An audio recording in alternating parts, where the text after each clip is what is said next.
আমি এখন রয়েছি পটুয়াখালীর বাউফলের একটি বাজারে, যে বাজারটিতে আপনারা দেখতে পাচ্ছেন যে প্রচণ্ড মানুষের ভিড় রয়েছে। তাদের কিন্তু পছন্দের আসন্ন কোরবানির পশু কেনার জন্য মানুষ কিন্তু এইসব বাজারগুলোতে তারা ভিড় জমাচ্ছে তাদের পছন্দের সই পশু কেনার জন্য। এবং এইসব বাজারগুলোতেই রয়েছে আপনার সব দেশীয় গরুর আনাগোনায় দেখা যাচ্ছে। তো এখানকার বাজারগুলোতে কিন্তু কোনো ধরনের বিদেশি গরুর আমরা দেখিনি। যেসব গরু মাঠে ঘাটে চড়িয়ে আপনার পালা হয়েছে সেসব গরু কিন্তু এখানে নিয়ে আসা হয়েছে, এবং সেই সকল গরুরই কিন্তু প্রচুর এখানে কিন্তু তাদের চাহিদা বেশি রয়েছে। আমরা কথা বলবো এরকম একজন যারা পশু নিয়ে আসছেন পশুর মালিকের সাথে। তিনি আমাদেরকে জানাবেন যে আসলে এখানে বর্তমান বাজারে কিরকম দাম রয়েছে, সেই দামগুলো তাদের হাতের নাগালের মধ্যে আছে কিনা সেই বিষয়গুলো আমরা একটু কথা বলবো। গরুর মূল্য কিরকম এবং সেই গরু কি দামে বিক্রি হচ্ছে, আগে গত বছর হচ্ছে এবছরের গরুর দাম কিরকম, বাজারের অবস্থা কি? বাজারের অবস্থা ভালো, কিন্তু বাজার একটু কম, গেলবারের চেয়ে একটু বাজার কম, বেচা কিনে একটু কম, মানে ভালো বেচা কিনে হইতেছে, বেচা কিনে ভালো হইতেছে, বাজারটা একটু কম। কিরকম গত বছর হচ্ছে এবছর প্রচুর দাম কি কম? পশুর দাম কম, গেল বছর পশুর দাম কম। আসলে আমরা একজন বিক্রেতার সাথে কথা বললাম যে গত বছর হচ্ছে এবছরের পশুর দাম কমেছে, কারণ হচ্ছে আপনি গত বছরে যে পরিমাণ পশু কেনার পরে মানুষের যে বিভিন্নভাবে কিন্তু ভাইরাল হয়েছে, যেমন খাসি, বড় ধরনের খাসি কেনার পরে কিন্তু সেটা নিয়ে কিন্তু ভাইরাল হয়েছে। এই কারণে কিন্তু এবছর কিন্তু কোনো বড় ধরনের পশু কিন্তু এবার কেনা হচ্ছে না, যার কারণে প্রতিনিয়তই কিন্তু মানুষ কিন্তু যারা তাদের স্বাদ এবং সাধ্যের মধ্যে রেখেই তারা কিন্তু গরু কিনছেন। এবং এখানে গরু এবং ছাগলের যেটা আমরা জানতে পেরেছি যে সাধারণ ক্রেতাদের দামের মধ্যে রয়েছে। আমরা কথা বলবো এরকম একজন ক্রেতার সাথে যারা এখানে কিনতে এসেছে।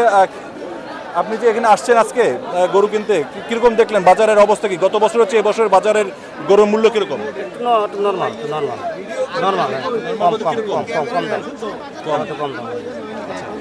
আমরা কথা বললাম ক্রেতার সাথে, গত বছর হচ্ছে এবছর বাজারের দাম কম রয়েছে।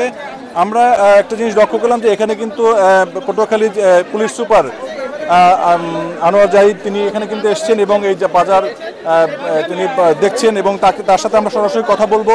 তিনি আমাদেরকে জানাবেন যে আসলে তাদের আইনশৃঙ্খলা বাহিনীর কী ধরনের তারা পদক্ষেপ গ্রহণ করেছে এবং এই বাজারগুলোতে তাদের কীভাবে মনিটরিং চালাচ্ছে, যাতে করে যারা এই পশু কিনতে এসছে যাতে করে পশু কেনাকাটা করার পরে তাদের পশু নিয়ে যেতে তারা নিরাপদে যারা বাড়িতে ফিরতে পারে, তারা সে ধরনের কী ব্যবস্থা গ্রহণ করেছে আমরা তার সাথে সরাসরি কথা বলবো।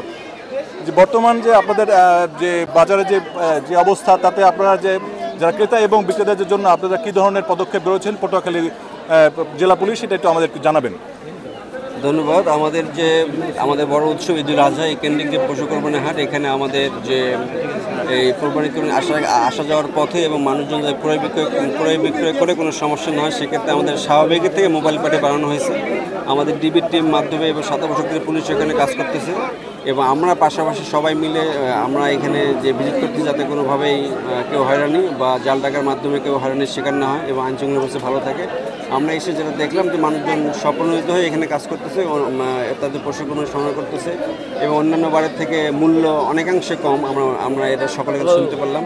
কারণ আমরা মনে করি যে আমরা যে গৃহীত পদক্ষেপ নিয়েছি এর মাধ্যমে আইনশৃঙ্খলা পরিস্থিতি ভালো আছে এবং লোকজন উইদাউট এনি ক্লেম তারা তাদের এই পশু কোরবানি সংগ্রহ করতেছে এবং স্বাচ্ছন্দ্য চিত্রে মার্কেট ত্যাগ করতেছে। ধন্যবাদ আপনাকে।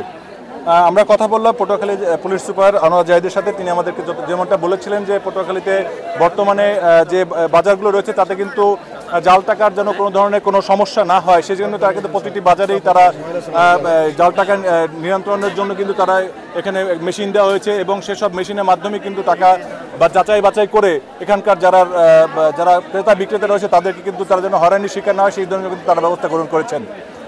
এই ছিল আমার কাছে পটুয়াখালীর গরুর হাট থেকে সর্বশেষ তথ্য।